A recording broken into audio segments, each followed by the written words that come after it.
జయలలిత అంత్యక్రియలు ఈ సాయంత్రం 4:30 గంటలకు చెన్నై మెరీనా బీచ్లో జరగనున్నాయి. అభిమానులు, కార్యకర్తల సందర్శనార్థం జయ పార్థివ దేహాన్ని రాజాజీ హాల్కు తరలించిన ప్రభుత్వం జయలలిత అంత్యక్రియలకు భారీ ఏర్పాట్లు చేసింది. అన్నాడీఎంకే అగ్రనేత ఎంజీఆర్ సమాధి పక్కనే జయలలిత అంత్యక్రియలు నిర్వహించేందుకు నిర్ణయించిన ప్రభుత్వం జయ మృతికి నివాళిగా రాష్ట్రంలో వారం రోజులు సంతాప దినాలతో పాటు తమిళనాడు వ్యాప్తంగా పాఠశాలలు, కళాశాలలకు 3 రోజులు సెలవులు ప్రకటించింది. జయలలిత అంత్యక్రియలకు ప్రముఖులతో పాటు అభిమానులు వేలాదిగా తరలిరానున్న నేపథ్యంలో అధికారులు భద్రతపై దృష్టి సారించారు.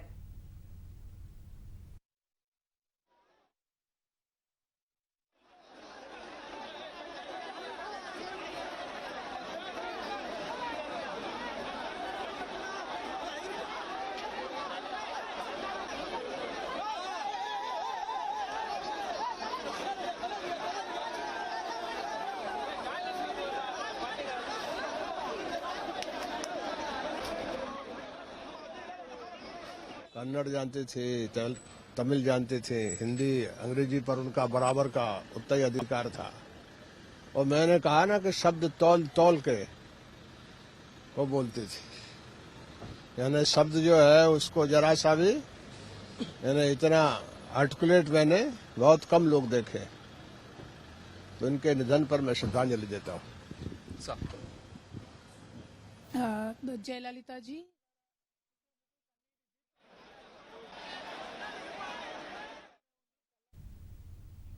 రాజాజీ హాల్లో తాజా పరిస్థితిని మా ప్రతినిధి నాగేశ్వరరావు ప్రత్యక్ష ప్రసారం ద్వారా అందిస్తారు. తండోపతండాలుగా తరలి వస్తూ ఉన్నారు.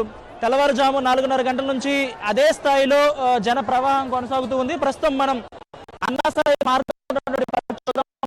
మొత్తం కూడా ఇలాగా జనాలతో నిండిపోయిన పరిస్థితి కనిపిస్తూ ఉంది. మౌంట్ రోడ్ లో ఉన్నటువంటి రాజాజీ హాల్ ఎదురు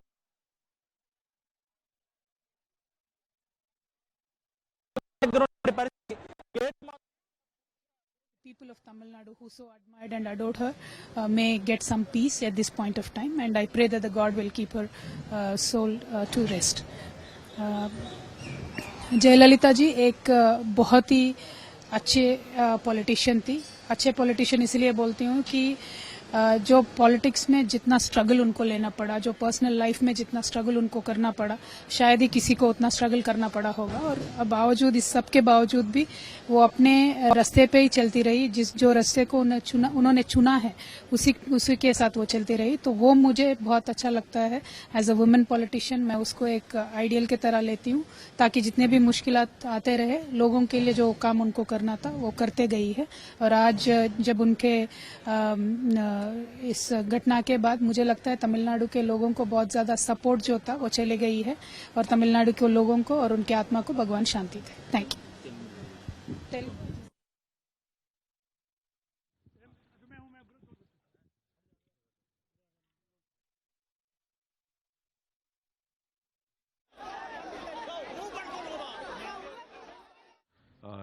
Most unfortunately, it was untimely death. She made her mark both as an artist and a politician.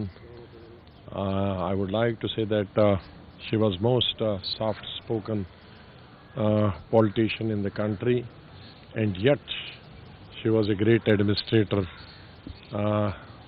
and famous for her poverty alleviation programs. I think she will be always remembered for her good work she has done for the people of Tamil Nadu. I have had a opportunity of meeting her on a number of occasions as General Secretary, and particularly in 2000 when I was General Secretary and I struck an alliance with her. So that was the time when we used to meet very frequently. And as I said in the beginning, she was a very cultured, soft-spoken and very firm in her decision. So in her, the country has lost a great leader. Sir आप हिंदी नहीं जा रहे हैं?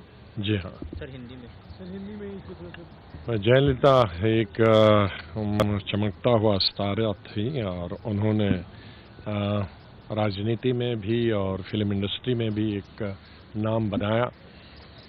वो बहुत ही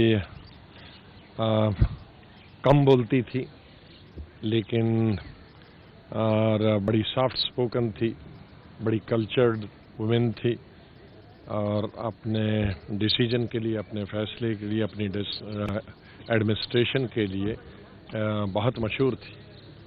उन्होंने अपने लोगों के लिए और तमिलनाडु की जनता के लिए और विशेष रूप से गरीबों के लिए बहुत सारे प्रोग्राम बनाए चीफ मिनिस्टर के तौर पर, और उसके लिए वो हमेशा याद की जाएगी। सर, आपकी सहयोगी भी रही हैं वो alliance?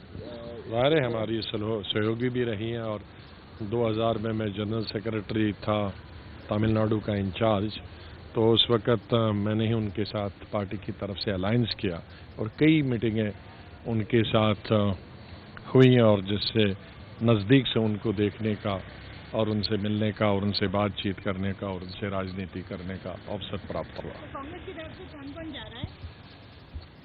Rahul Gandhi ji delegation lead करेंगे, उनके साथ मुकुल वासनिक जी जनरल सेक्रेटरी हैं और मैं, हम तीनों जा रहे हैं अभी।